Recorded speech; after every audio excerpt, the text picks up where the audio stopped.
सर्वप्रथम आप सभी को और आपके समस्त परिवार को पुत्रदा एकादशी की हार्दिक शुभकामनाएं। आप सभी पर भगवान श्री लक्ष्मी नारायण जी की असीम कृपा सदैव बनी रहे और आप अपने जीवन के प्रत्येक क्षेत्र में उन्नति और प्रगति की ओर अग्रसर हों। इसी मंगल कामना के साथ हम आज की वीडियो शुरू करते हैं। आज की वीडियो में हम आपको बताने जा रहे हैं कि वर्ष 2025 में पौष मास के शुक्ल पक्ष की पुत्रदा एकादशी का व्रत कब धारण किया जाएगा, व्रत का शुभ मुहूर्त व पारण का सही समय क्या रहेगा, पारण कब और किस वस्तु से किया जाएगा। पुत्रदा एकादशी का व्रत वर्ष में 2 बार आता है, एक श्रावण मास में और दूसरा पौष मास में। दोनों ही मास के शुक्ल पक्ष में यह व्रत धारण किया जाता है। पुत्रदा एकादशी के व्रत के प्रभाव से संतान सुख की प्राप्ति होती है। जो भी संतान के इच्छुक भक्तजन हैं, उन्हें यह व्रत अवश्य करना चाहिए और इस दिन संतान गोपाल स्तोत्र का पाठ करना अति लाभदायक होता है। इस दिन भगवान श्री लक्ष्मी नारायण का विधि विधान से पूजन एवं अर्चन करना चाहिए। इस दिन भगवान श्री कृष्ण जी की पूजा करनी चाहिए। एकादशी व्रत प्रत्येक मास में 2 बार आता है, एक कृष्ण पक्ष में और दूसरा शुक्ल पक्ष में। यह व्रत सभी पापों का नाश करने वाला है। एकादशी व्रत करने से मनुष्य के जन्म जन्मांतरों के पाप नष्ट हो जाते हैं और उनके पुण्यों का उदय होता है। पुण्यों के उदय होने से उन्हें भौतिक सुखों की प्राप्ति होती है तथा अंत में मोक्ष की प्राप्ति होती है। आइए अब जानते हैं कि पुत्रदा एकादशी का शुभ मुहूर्त व पारण का सही समय क्या रहेगा। इस बार एकादशी तिथि का प्रारंभ 9 जनवरी 2025 गुरुवार दोपहर 12:24 से होगा और इसका समापन 10 जनवरी 2025 शुक्रवार सुबह 10:20 पर होगा।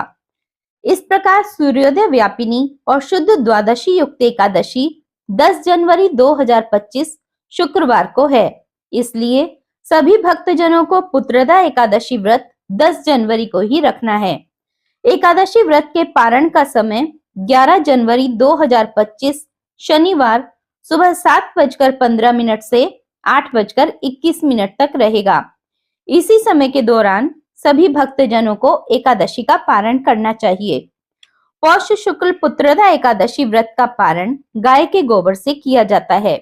यदि यह संभव ना हो तो आप व्रत का पारण फल, जल व तुलसी पत्र से कर सकते हैं।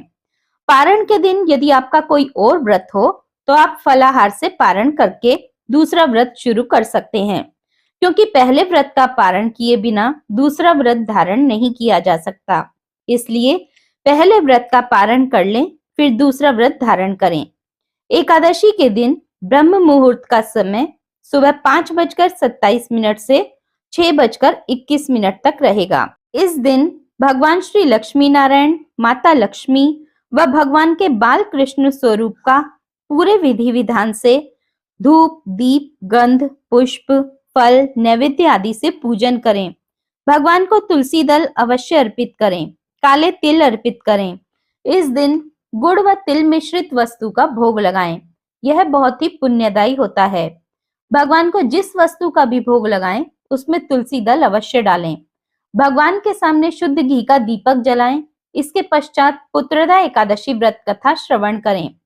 पुत्रदा एकादशी व्रत कथा कहानी रूप में और लिखित रूप में दोनों ही वीडियो के लिंक आपको डिस्क्रिप्शन बॉक्स में मिल जाएंगे। इस दिन विष्णु सहस्त्रनाम या गोपाल सहस्त्रनाम का पाठ अवश्य करना चाहिए। विष्णु सहस्त्रनाम व गोपाल सहस्त्रनाम स्तोत्र की वीडियो आपको एंड स्क्रीन पर मिल जाएंगी। इस दिन श्रीमद् भगवत गीता जी का पाठ भी अवश्य करना चाहिए, जिसका लिंक आपको डिस्क्रिप्शन बॉक्स में मिल जाएगा। इस दिन भगवान के नाम का अधिक से अधिक जाप करना चाहिए। रात्रि में जागरण करना चाहिए। द्वादशी के दिन स्नानादि से निवृत्त होकर पूजन अर्चन के पश्चात ब्राह्मणों को भोजन कराकर उन्हें दान दक्षिणा अवश्य देनी चाहिए।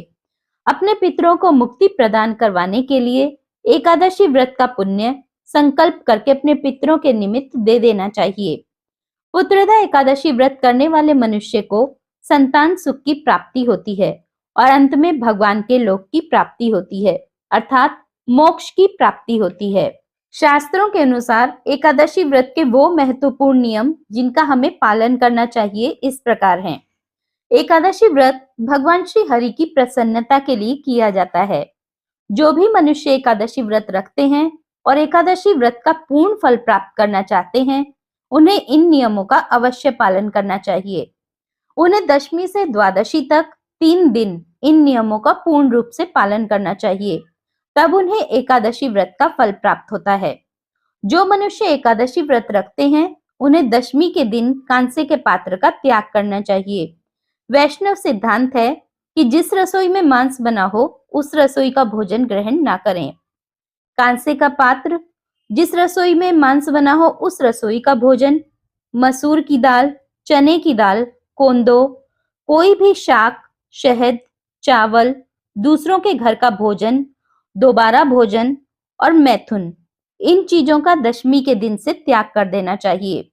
दशमी के दिन व द्वादशी के दिन एक बार भोजन करना चाहिए। एकादशी के दिन व्रती को किसी प्रकार की क्रीड़ा, मनोरंजन इत्यादि नहीं करना चाहिए। सोना नहीं चाहिए, दिन में बिल्कुल नहीं सोना चाहिए। पान नहीं खाना चाहिए। वृक्ष से तोड़कर दातुन नहीं करना चाहिए। किसी की निंदा नहीं करनी चाहिए। चुगली नहीं करनी चाहिए। अधिकतर मौन धारण करना चाहिए। कम से कम बात करनी चाहिए। सारा समय भजन कीर्तन में लगाना चाहिए। रात्रि भी जागरण करके व्यतीत करनी चाहिए। चोरी नहीं करनी चाहिए। वाणी से, तन से, मन से किसी को दुख नहीं पहुंचाना चाहिए। भोग या मैथुन नहीं करना चाहिए। किसी पर गुस्सा नहीं करना चाहिए। झूठ नहीं बोलना चाहिए। एकादशी के दिन एक बार कुछ शुद्ध फलाहार ग्रहण करना चाहिए। जल और दूध ग्रहण कर सकते हैं। जल आप 2-4 बार ग्रहण कर सकते हैं, किंतु दूध और फलाहार एक बार ही ग्रहण करना चाहिए। फलाहार भी भगवान को अर्पित करके ही ग्रहण करना चाहिए। दूध और फलाहार सूर्यास्त के पश्चात ही ग्रहण करना चाहिए। मांस मदिरा का सेवन नहीं करना चाहिए। जो मनुष्य दशमी से द्वादशी तक इन नियमों का पूर्ण रूप से पालन करते हैं, उन्हें एकादशी व्रत का फल अवश्य प्राप्त होता है। बोलो लक्ष्मी नारायण भगवान की जय।